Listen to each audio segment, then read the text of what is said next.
to the Unfiltered Trainer podcast. I'm your host, Gina, aka Gina Marie Fit. And y'all, I say it every week, it feels like, but it's been another very, very chaotic week. But this past one took the cake. I really learned what I was capable of in running a studio last week. So obviously the studio's been up and running for a few weeks. We have a lot going on. A lot of things are planned. A lot of great things are happening. And last week, it was as though anything that could go wrong was going to go wrong. And it went wrong on my time. And so from things like the AC to the plumbing, I'm talking major issues. It's nothing like at somebody at 5:30 in the morning yelling your name saying, Gina, water. And you just look around and you see a flood happening in your studio. And so last week, I don't think I slept since Wednesday until Friday. And you could tell on my face, I looked so rough come Friday. My body, my brain, I was just done for. And so after all of that, after we got everything figured out, it was just a whirlwind. And then Sunday, unfortunately, I had to host a going away party for one of my closest friends. And I don't know what kind of friends people are used to having, or if it's just like my friend group back home is just just truly does the most. But it was the first time that anybody had surprised my friend like this. And it made me sad because this is just something that my group of friends doesn't miss a beat back home. Whether it's a special event, an unfortunate situation in life, I know if something's happening, I can pick up the phone. I have them supporting me no matter how far away I live. And I know that they always try to make me feel special, even though I am so far away. And so it was really comical, actually. So I've been planning this for a couple months with her husband, and we had our small group of friends, our local Tampa friends. And we literally had her thinking that she was going to a going away party for one of her husband's work friends. And he told her oh yeah, it's here, blah, blah, blah, blah, blah, XYZ. I strategically did not speak to her for days because I knew if I spoke to her, I would be okay, see you Sunday, and just blow the whole thing. And so this weekend, after I got off work on Saturday, I did all the shopping, got everything ready to go. And then Sunday, she pulls up to my apartment and she still doesn't know what's happening yet. It was the most adorable freaking thing ever. When they pull up to the apartment, she says to Brandon, this is Gina's apartment? And he's oh yeah, it is. Just playing so cool. Her husband, Brandon, killed this. And I got a text message and we were already at my apartment. Everybody that was invited was already there. We were already set up, ready to go. And we were actually walking to go get her.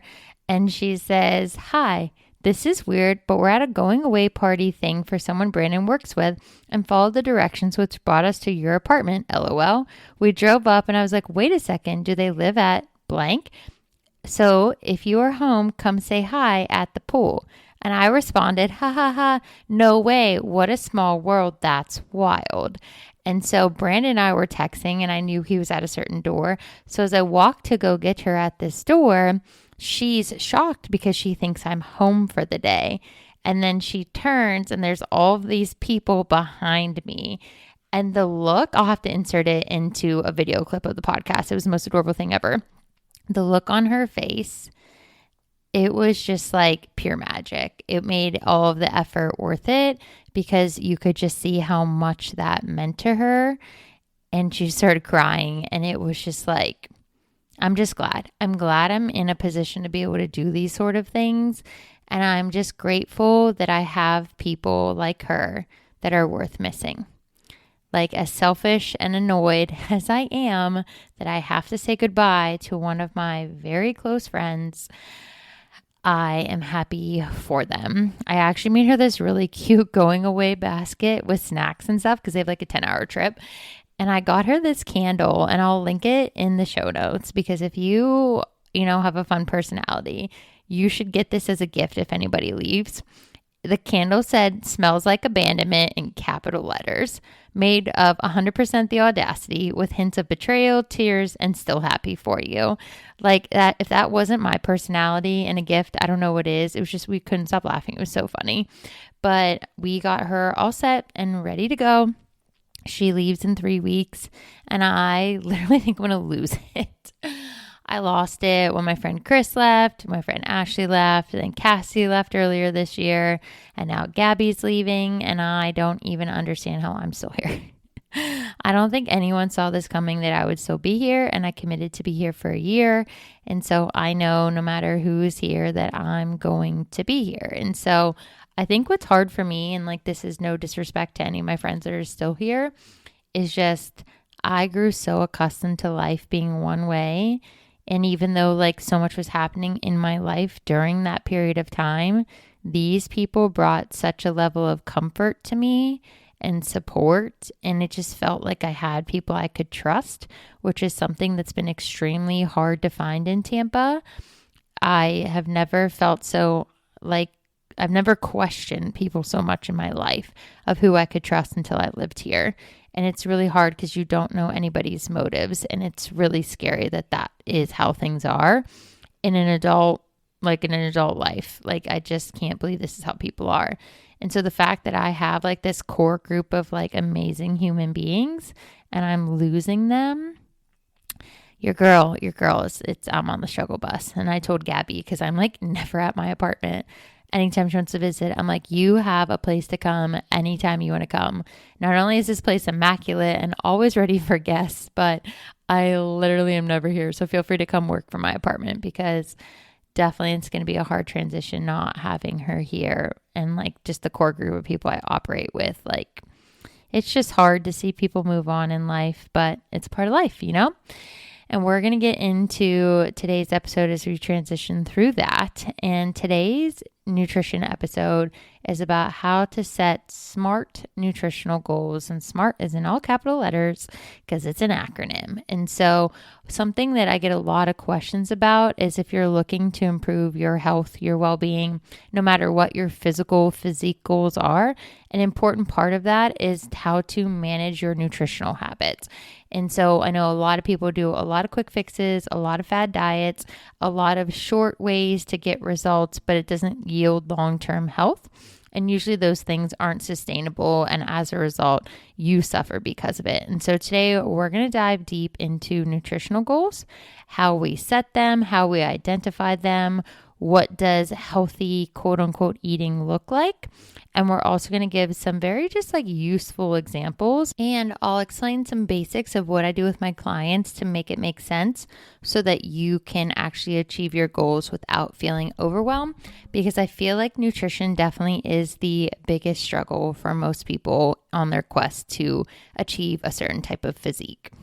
So if you've ever set nutritional goals, despite all of the technology that we have, getting access to nutrient-dense foods is still a struggle for a lot of people around the world.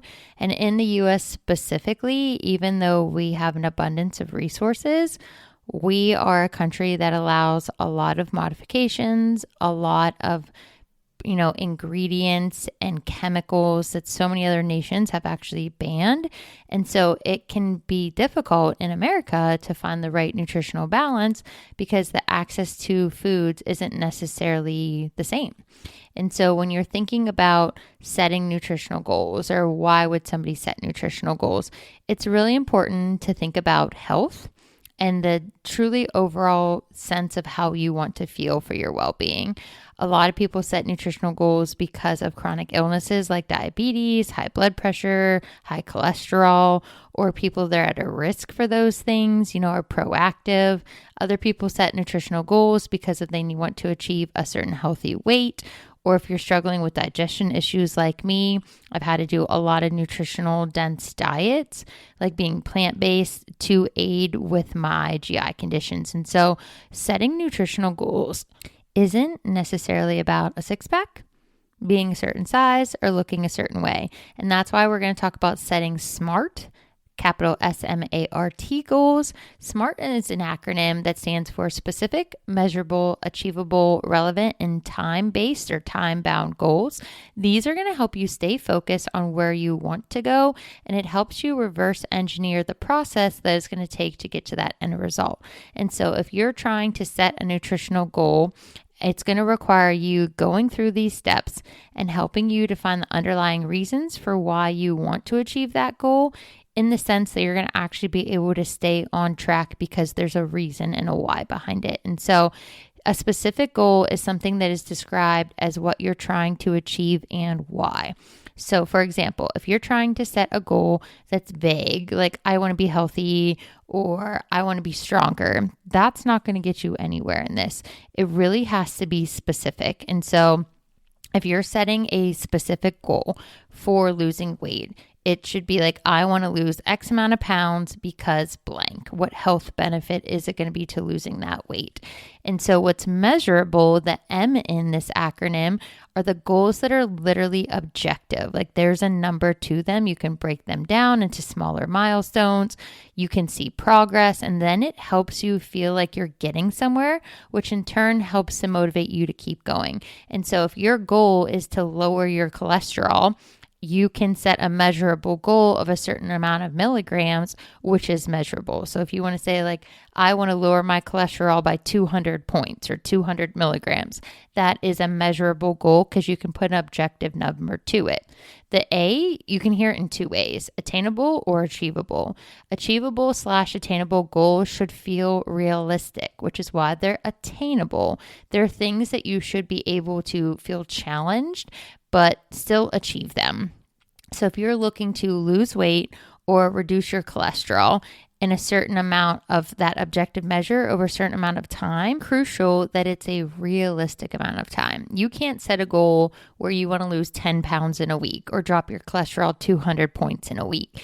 You have to give yourself grace that it's going to take time.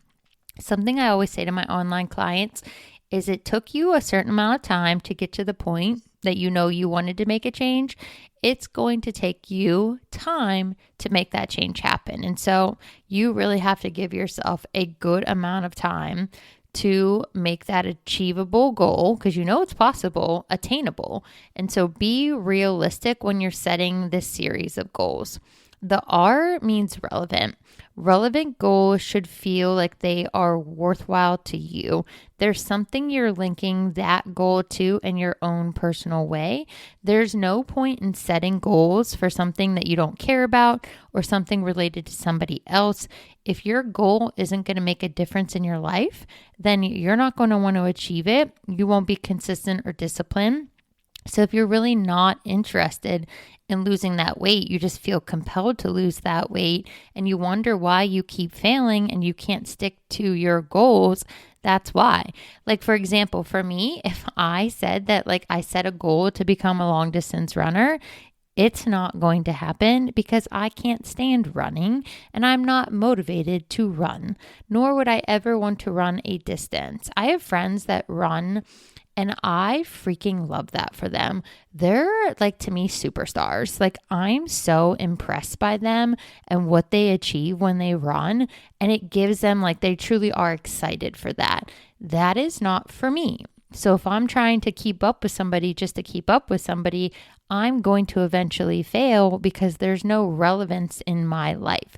So if your goal is to be healthy enough to enjoy blank, maybe years with your family or be there to raise your children, or lower your cholesterol so that you can feel better to go to the gym.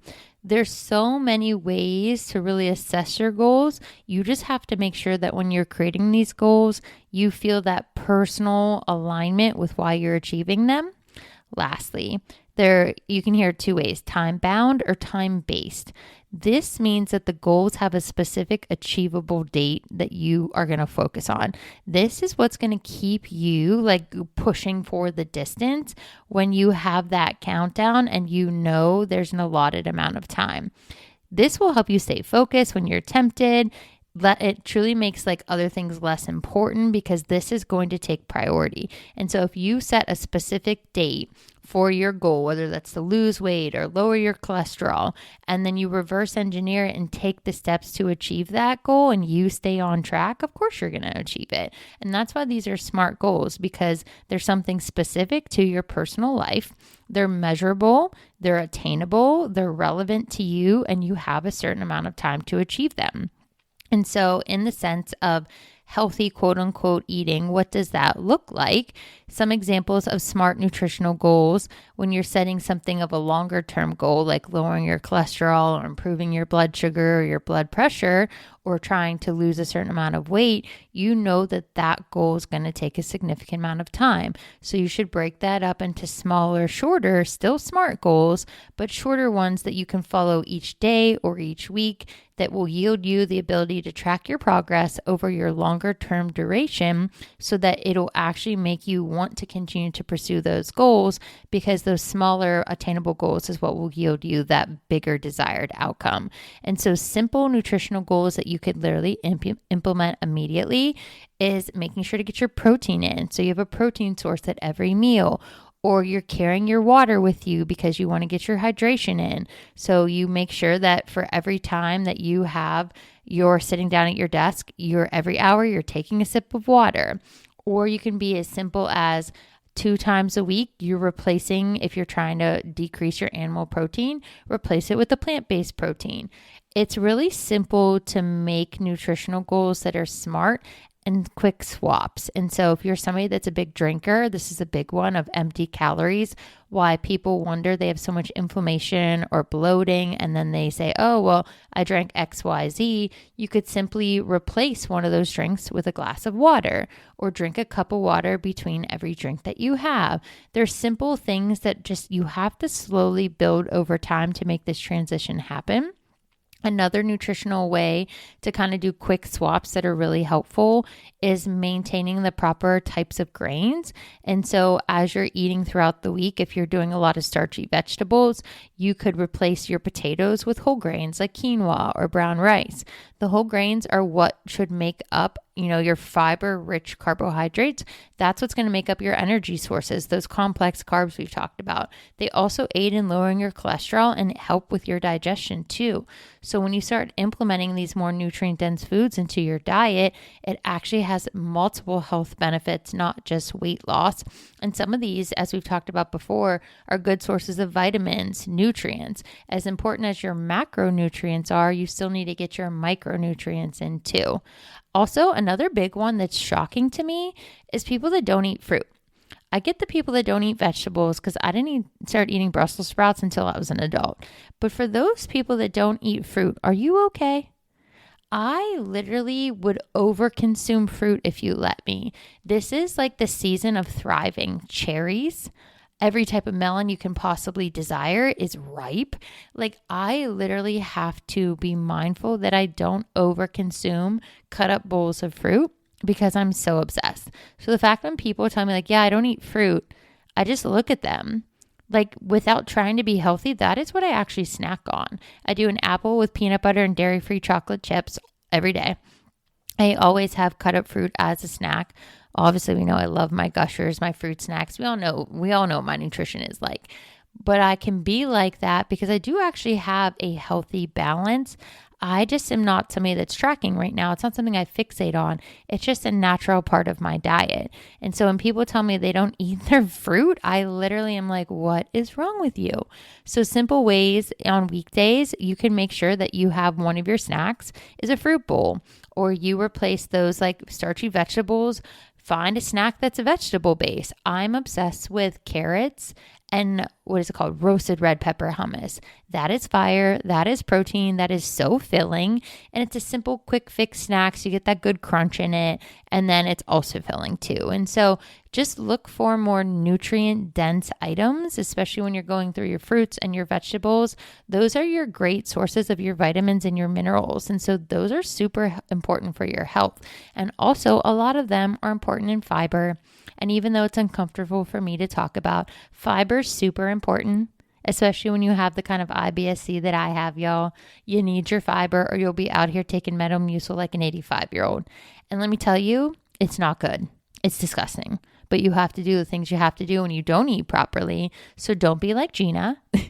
Eat the rainbow and it goes a long way, my friends. Now, let's talk about the things that you want to limit. I personally, and every personal trainer can come from my neck, I don't care. I will never tell somebody they can't eat something. That's dangerous because a lot of us that have restrictive tendencies with our nutrition historically should not be told they can't eat things.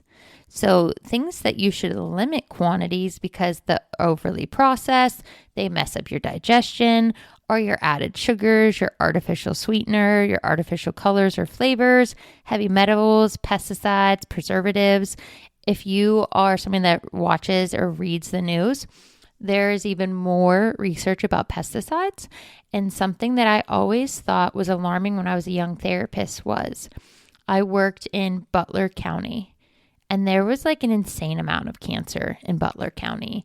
And as I got older and had more of these cancer patients in these same neighborhoods, it would blow my mind that they all had cancer, different types, different ways it affected their systems.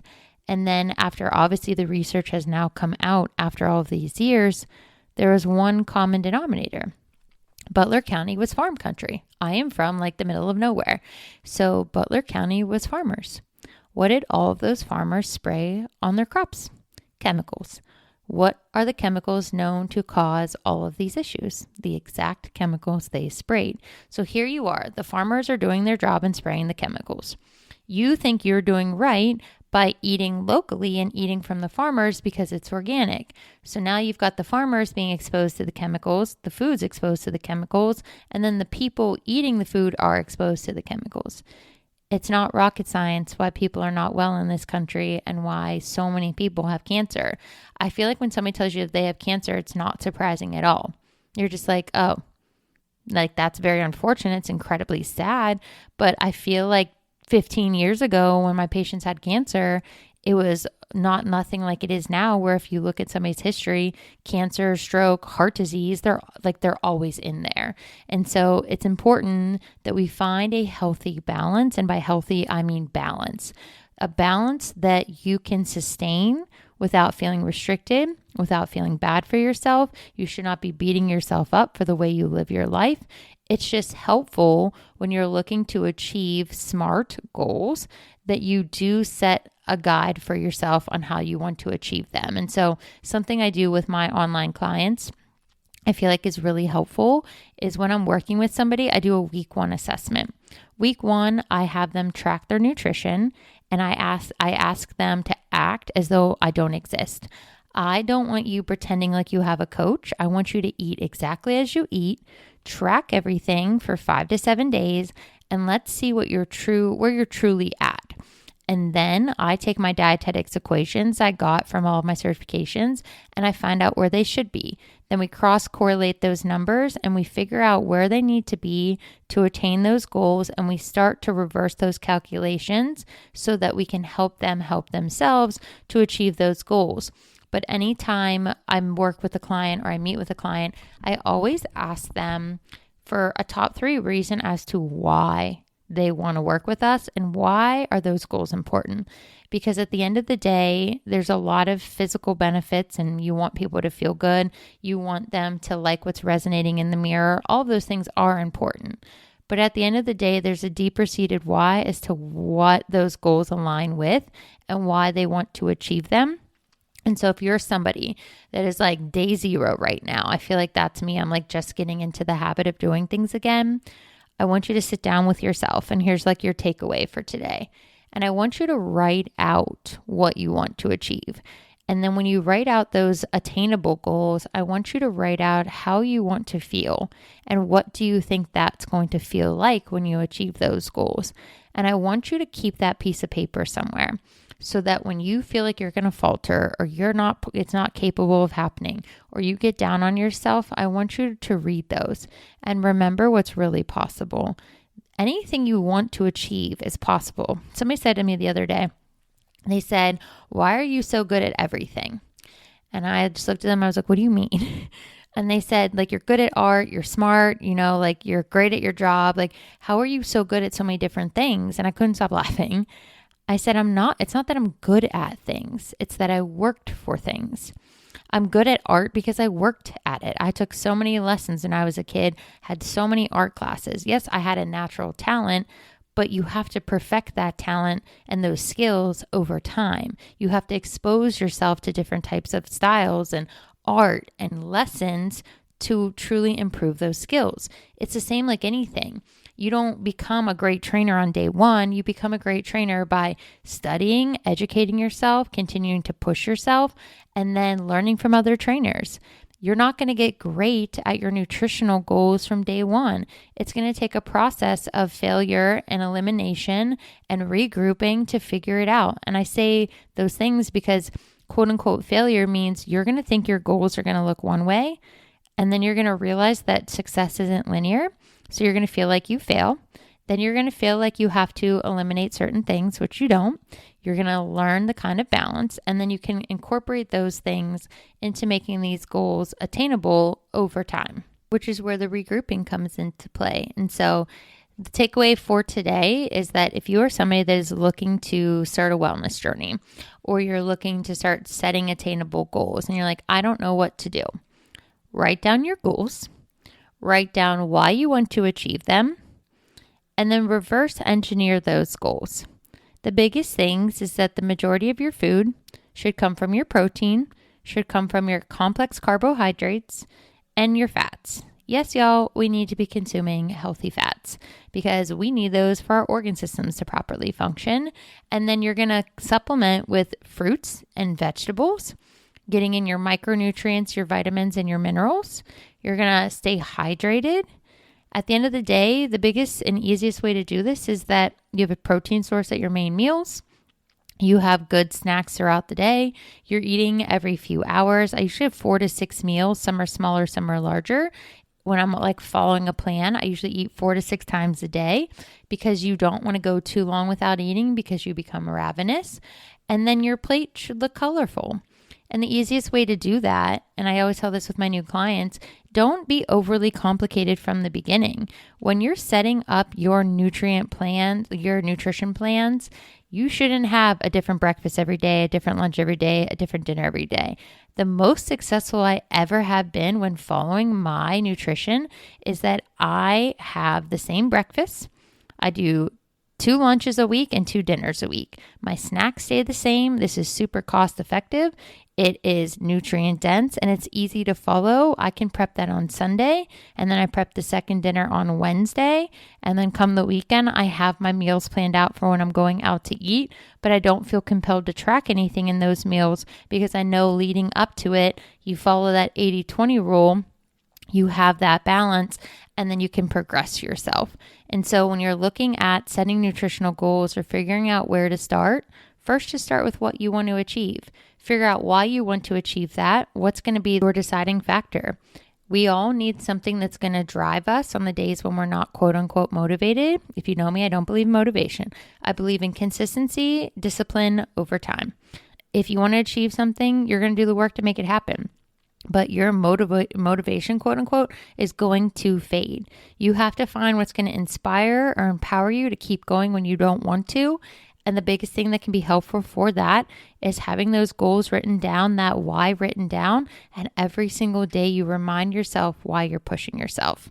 If you're somebody that's looking to progress in your health and fitness and you want to work with me, I do take online health and fitness clients through my group Project Breakthrough. If you're in Tampa, you can come train with me at Body Fit Training Tampa. And then moving forward, we're also going to be doing a fun challenge coming up, and we offer a free group as well. So I'm going to link all of those things in the show notes below this episode. And as always, y'all, it's a pleasure to be able to speak with you, to share valuable information, connect on a different level. But if you ever have questions, leave a comment, leave a review. You want to hear something specific on the podcast, definitely send me a DM on the Unfiltered Trainer on Instagram. And as always, y'all, stay tuned because we will chat soon.